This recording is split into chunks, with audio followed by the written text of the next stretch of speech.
Hi, welcome to Conspiracy Cases. I'm Jeff Dixon, I'm your host. And in Conspiracy Cases, we open up a case, if you will, and we explore it over a number of episodes. And then when we get to the end, we leave it to you to decide whether you think this is a conspiracy, a cover-up, or it really happened.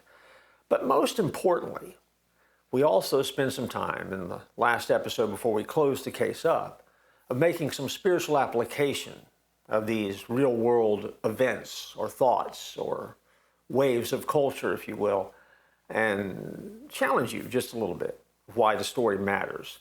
And so, let's begin and open up a brand new case.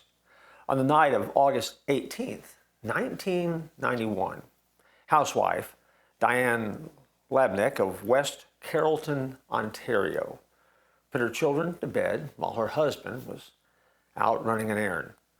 Around 10 p.m., she began to hear the dogs barking, so she went to the back window of the house to investigate.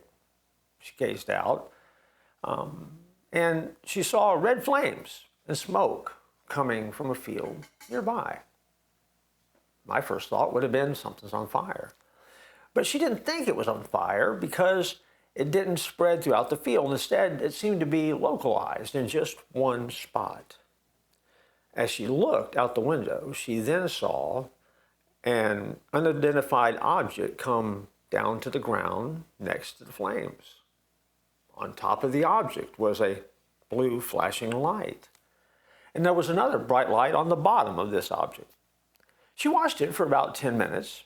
It then lifted up, went behind some trees, and disappeared. And at the same time that the object disappeared, the flames mysteriously disappeared as well.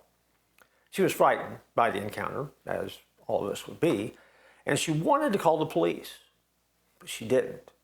See, she figured that no one would take her seriously. And then, about 10 minutes after the flames disappeared, a helicopter appeared. The unmarked helicopter flew low to the ground over the field where the flames had appeared, and after crisscrossing the area a few times, it flew over Diane's house and then flew away into the night. At the crack of dawn the next morning, Diane, still bothered by what she saw, ran out to the empty fields surrounding her house, searching for evidence of the things that she had seen the night before. She found no marks, no spots, no matches, or any other evidence to explain what had happened. She only told her husband and mother about the sighting.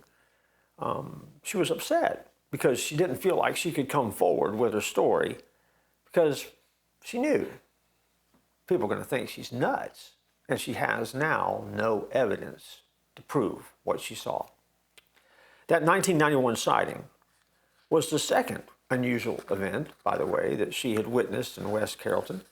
In 1989, she was one of several residents who observed a sudden explosion of extraordinary, brilliant light taking place over a nearby swamp. And so, she's now not had just one, but two unusual encounters, but yet never could share the story. She might have remained silent about that 1991 account, if not for a controversial videotape that seemed to show up, verifying what she had seen. A videotape? Yep, video evidence. And next time, now that you know what happened, we'll look into the conspiracy case just a little bit deeper and see what discoveries we can make. So don't go very far. Our next episode will be here before you know it, and we'll continue looking together.